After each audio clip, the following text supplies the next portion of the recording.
नमस्कार बच्चों। मैं तेजराम मीणा, सहायक आचार्य ABSD राजकीय महाविद्यालय बयाना, भरतपुर। आप सभी का आज के अध्याय सत्यापन के उद्देश्य एवं सिद्धांत, इसमें आपका स्वागत है। आज हम अध्ययन करेंगे सत्यापन के उद्देश्य और सत्यापन के सिद्धांत क्या होते हैं, यानी सत्यापन करने का हमारा क्या मुख्य उद्देश्य है और सत्यापन करते समय हमें किन सिद्धांतों का ध्यान रखना है। पहला है सत्यापन के उद्देश्य यानी objects of verification. Objects of verification हैं, मैंने यहाँ आपको स्लाइड में दिख रहा है बच्चों, मैंने 9 प्रकार के ऑब्जेक्ट्स आपके सामने बताए हैं। इसमें प्रथम है, पहला सत्यापन का उद्देश्य है स्थिति विवरण का सही होना।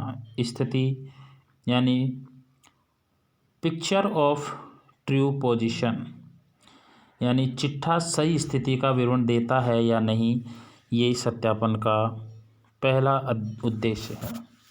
यानी जो संस्था का चिट्ठा है वो सही स्थिति दिखाता है या नहीं, ये सत्यापन का पहला उद्देश्य है। दूसरा है सही मूल्यांकन, इंग्लिश में कहते हैं इसको करेक्ट वैल्यूएशन, यानी सत्यापन का दूसरा उद्देश्य है सही मूल्यांकन।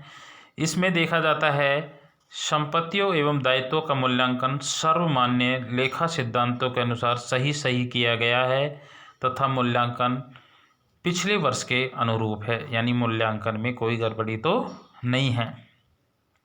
सत्यापन का तीसरा उद्देश्य है बच्चों वास्तविकता से अधिक नहीं, यानी नॉट एक्सीडिंग द एक्चुअल, यानी ऐसी संपत्तियां एवं दायित्व तो नहीं दिखा दिए गए जो संस्था में नहीं है। यानी वास्तविकता से अधिक मतलब यानी आपके पास टोटल संपत्तियों की संख्या है, उतनी ही संपत्तियां आपने दिखाई है, जितने आपके दायित्व है उतने ही दिखाए हैं, उनको उससे ज़्यादा तो नहीं दिखाया।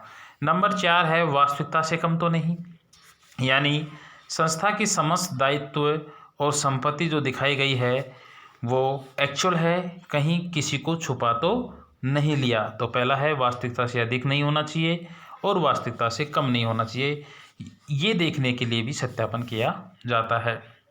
नंबर 5 पे है बच्चों विद्यमानता एवं अधिग्रहण, यानी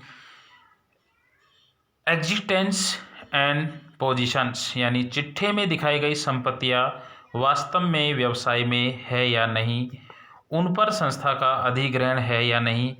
ऐसा भी हो सकता है बच्चों कि कुछ संपत्तियां संस्था के अधिग्रहण में न हो, जैसे बैंक से ऋण लेने पर संस्था के माल का स्टॉक बैंक गोदाम में रखा हो। ऐसी परिस्थिति में संस्था का स्वामित्व उस माल पर होगा, अतः वह संस्था की संपत्ति मानी जाएगी। नेक्स्ट बच्चों सत्यापन का उद्देश्य है स्वामित्व एवं स्वत्वाधिकार, यानी ओनरशिप एंड टाइटल, यानी चिट्ठे में दिखाई गई संपत्तियां वास्तव में संस्था की ही संपत्तियां है और संस्था को उन पर पूर्ण अधिकार है। ये तो नहीं चिट्ठे में संपत्ति दिखा दी गई हो और उन पर अधिकार किसी और का हो। और नेक्स्ट 7 नंबर पर मैंने यहाँ आपको बता रखा है कि सत्यापन के उद्देश्य में कपट या अनियमितता न होना, इसका भी देखा जाता है, यानी विदाउट फ्रॉड होनी चाहिए कोई भी चीज़, यानी संस्था की संपत्ति दायित्व में कोई कपट नहीं होना चाहिए। अर्थमेटिकल एक्यूरेसी यानी गणितीय शुद्धता पॉइंट नंबर 8 पर है, ये भी सत्यापन का उद्देश्य है। संस्था में समस्त संपत्ति एवं दायित्व संबंधी लेखा गणितात्मक दृष्टिकोण से पूर्ण रूप से शुद्ध होने चाहिए, ये भी सत्यापन का उद्देश्य है। और सबसे अंत में है चिट्ठे में सही निरूपण, 9 नंबर पॉइंट पर है चिट्ठे में सही निरूपण, यानी संपत्ति एवं दायित्वों का चिट्ठे में संस्था के नियमों अथवा कानून की धाराओं के अनुसार सही निरूपण होना चाहिए। यानी चिट्ठे में जो भी संपत्ति और दायित्व दिखाए गए हैं वो लेखांकन के नियमों को ध्यान में रखते हुए, जो भी कानून समय समय पर बनाए गए हैं उनको ध्यान में रखते हुए होने चाहिए। तो ये 9 सत्यापन के मुख्य उद्देश्य हैं जो बच्चों मैंने आपके सामने साझा किए। अब आगे चलते हैं सत्यापन के सिद्धांत, प्रिंसिपल ऑफ वेरिफिकेशन। यानी सत्यापन, संपत्तियों के सत्यापन के संबंध में कुछ महत्वपूर्ण सिद्धांत है। यानी किसी भी संपत्ति का सत्यापन किस प्रकार किया जाए यह उस संपत्ति के स्वभाव पर निर्भर करता है, लेकिन इस संबंध में कुछ सामान्य बातें हैं जिनको हम ध्यान रखते हैं।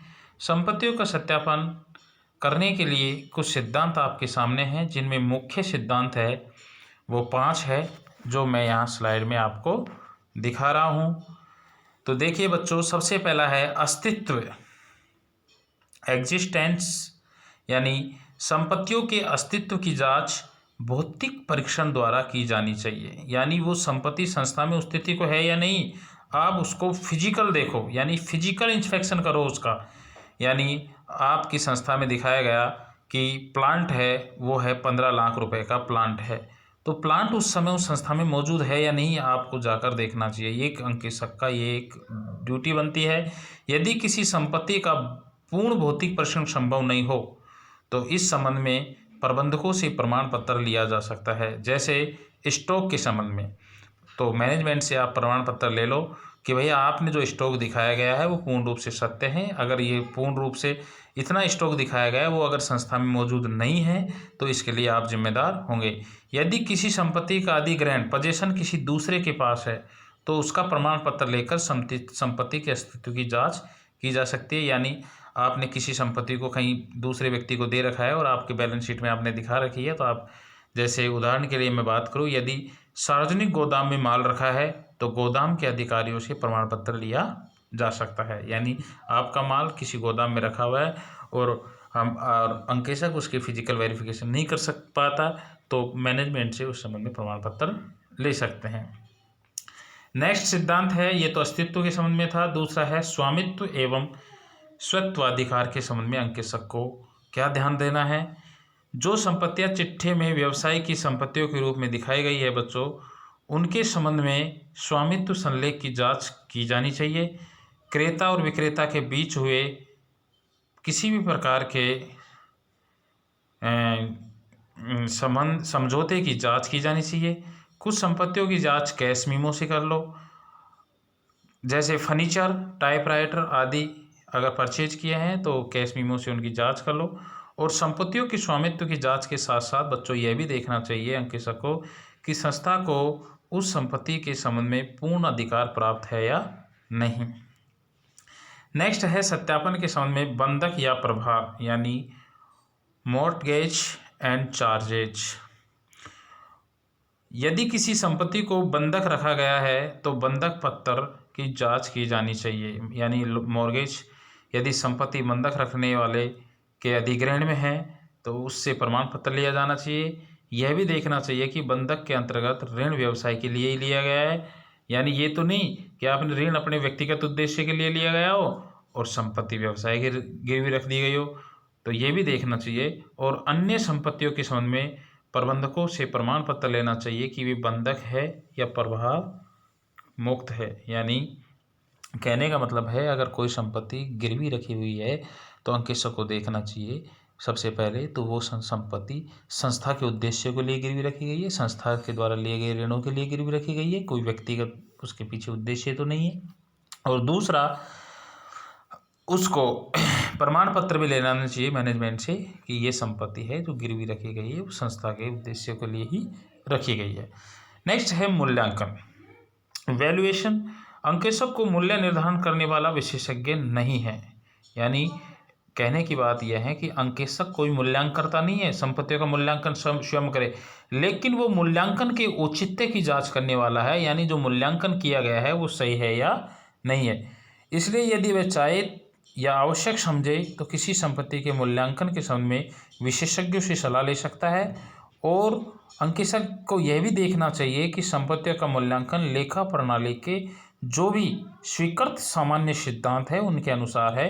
इस संबंध में विस्तार से हम आपको बच्चों मूल्यांकन का एक अलग अध्याय है उसमें करेंगे। यानी अंकेशक के बारे में कहा गया है कि अंकेशक मूल्यांकन करता नहीं है, यानी स्वयं मूल्यांकन नहीं करेगा, लेकिन जो मूल्यांकन किया गया है उसकी जांच अवश्य करेगा। और बच्चों चिट्टे में निरूपण के संबंध में भी अंकेशक है, उसको ध्यान देना है कि सत्यापन के अंदर अंकेशक को यह भी देखना चाहिए कि संपत्तियों का चिट्ठे में कंपनी अधिनियम 2013 की अनुसूची 3 के अनुरूप ही निरूपण किया है। यानी संपत्तियों को चिट्ठे में अगर दिखाया जाएगा तो कंपनी अधिनियम 2013 का शेड्यूल 3, कंपनी अधिनियम 2013 के शेड्यूल 3 जो मैं आपको यहाँ बता रहा हूँ, शेड्यूल 3 के अकॉर्डिंग ही बैलेंस शीट में संपत्तियों को दिखाया जाएगा। अब है लास्ट में मैंने यहाँ एक लिखा है पॉइंट कि अंकेशक तथा संपत्तियों का सत्यापन, यानी auditor and verification of asset. यानी पहली बात है सर्वप्रथम अंकेशक को चल संपत्तियों, यानी अंकेशक संपत्तियों का सत्यापन किस प्रकार करें इस संबंध में बात करते हैं हम। तो पहला मैं बताता हूँ आपको, सर्वप्रथम अंकेशक को चल संपत्तियों जैसे रोकड़, बिल, माल, प्रतिभूतियाँ आदि का परीक्षण करने के लिए यथासंभव उसी दिन संस्था के कार्य में उपस्थित हो जाना चाहिए जिस दिन आर्थिक चिट्ठा तैयार किया जा रहा है, अर्थात वर्ष समाप्त होता हो। यानी 31 मार्च को अंकेशक को वहाँ उपस्थित होना चाहिए, जैसे कोई भी रोकड़, कैश है, कोई भी गुड्स है और प्रतिभूतियाँ। इससे उसे इन संपत्तियों का सत्यापन करने में सुविधा रहेगी। यदि किसी कारणवश वह उस दिन उपस्थित नहीं हो तो उसके बाद यथाशीघ्र उसे संस्था में आकर स्वयं चल संपत्तियों का सत्यापन करना चाहिए। ऐसी परिस्थितियों में सबसे पहले अंकेशक को आर्थिक वर्ष के समाप्त होने के दिन से उसके वहां उपस्थित होने के दिन तक के सब लेन देनों का प्रमाणन करना चाहिए और प्रमाणन की जांच से संतुष्ट होने के बाद उस दिन वास्तव में विद्यमान चल संपत्ति का भौतिक परीक्षण करके उसका सत्यापन करना चाहिए। यानी कहने का मतलब है जिस दिन जो फाइनेंशियल ईयर का एंड हो और जिस दिन अकाउंट्स फाइनल अकाउंट बन रहे हो उस दिन उसे वहाँ उपस्थित होकर जो चल संपत्तियों में विशेषकर मैंने आपको कैश, बिल और जो गुड्स है और जो प्रतिभूतियाँ है उनका फिजिकली वहाँ पर आकर सत्यापन करना चाहिए। अगर वो उस दिन उपस्थित नहीं होता तो जितना जल्दी हो सके उसे देखना चाहिए।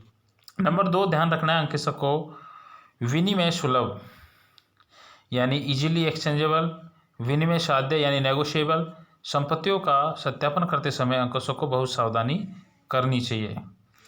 यदि किसी संस्था में रोकड़ की कई प्रकार की बाकियां है तो अंकेशक को सब बाकियां एक साथ ही अपने अधिकार में कर लेनी चाहिए। विनिमय साध्य पत्रों जैसे प्रतिभूतियाँ, बिल, हुंडी, बैंक शेष इत्यादि का सत्यापन करते समय भी इसी प्रकार की सतर्कता आवश्यक है। इन सबको अंकेशक को तुरंत अपने अधिकार में कर लेना चाहिए। उनमें से कोई चीज़ तब तक नहीं लौटानी चाहिए जब तक उनका सत्यापन समाप्त नहीं हो जाए। अच्छा यह भी होगा कि अंकेशक उन अलमारियों, तिजोरियों आदि की चाबी भी अपने कब्जे में ले जिनमें संपत्तियाँ रखी हुई है और उनको तब तक न लौटाए जब तक सत्यापन पूर्ण नहीं हो जाए। अब सत्यापन के संबंध में अंकेशक को तीसरी बात ये ध्यान रखनी है, यदि मैंने आपको बताया विनिमय साध्य पत्र संस्था के पास न होकर उसके बैंक, दलाल, वकील अन्य किसी के पास अधिग्रहण में हो तो अंकेशक को भौतिक परीक्षण अवश्य करना चाहिए। यदि किसी भी प्रकार के भौतिक परीक्षण संभव न हो तो उन संबंधित व्यक्तियों और संस्थाओं से प्रमाण पत्र ले लेना चाहिए जो अंकेशक की दृष्टि से विश्वास पात्र हो। नंबर 4 पे आपको ध्यान रखना है, यानी अंकेशक को सत्यापन के संबंध में क्या ध्यान रखना है। अंकेशक को अन्य संपत्ति जैसे स्थायी संपत्ति, क्षय होने वाली संपत्ति, अदृश्य संपत्ति और कृत्रिम संपत्ति का सत्यापन सामान्य सिद्धांतों को ध्यान में रखते हुए अपनी सुविधा के अनुसार समय पर करना चाहिए। नेक्स्ट बच्चों, अंकेशक को साधारण नियम तो ध्यान रखने ही चाहिए। सत्यापन कार्य में संस्था के किसी कर्मचारी की सहायता नहीं लेनी चाहिए, बल्कि उसे यह कार्य करते समय दृढ़ ही रहना चाहिए। यानी कहने का तात्पर्य अंकेशक को सत्यापन के संबंध में सारा कार्य खुद करना चाहिए, संस्था के किसी कर्मचारी को इन्वॉल्व नहीं करना चाहिए और बात आती है कैश और इक्विवेलेंट कैश यानी नकद और नकद के समस्त जो भी प्रतिभूतियां हैं उनका सत्यापन अंकेशक को लेखांकन अवधि के अंत में जब चिट्ठा बन रहा हो यानी आर्थिक वर्ष जब समाप्त हो रहा हो तो तुरंत वहां पर पहुंचकर उसको फिजिकली इनका वेरिफिकेशन करना चाहिए। अगर वो अंतिम दिन नहीं पहुंच पाए तो यथाशीघ्र जितना जल्दी संभव हो सके वहां पहुंचना चाहिए और उस केस की स्वयं जांच करनी चाहिए। अगर कोई भी प्रतिभूति बैंक शेष या कोई भी ऐसा प्रलेख जो किसी संस्था के पास गिरवी रखा हो तो अंकेशक को स्वयं जाना चाहिए और जो भी आलमारी और जो भी तिजोरियाँ और जो भी चीज़ें हैं अंकेशक को चाबी अपने कब्जे में रहनी चाहिए और जब तक उनकी पूर्ण रूप से जांच नहीं हो जाए जब तक उन चाबियों को लौटाना नहीं चाहिए। यह अंकेशक की संपत्तियों के सत्यापन के संबंध में स्थिति है। धन्यवाद।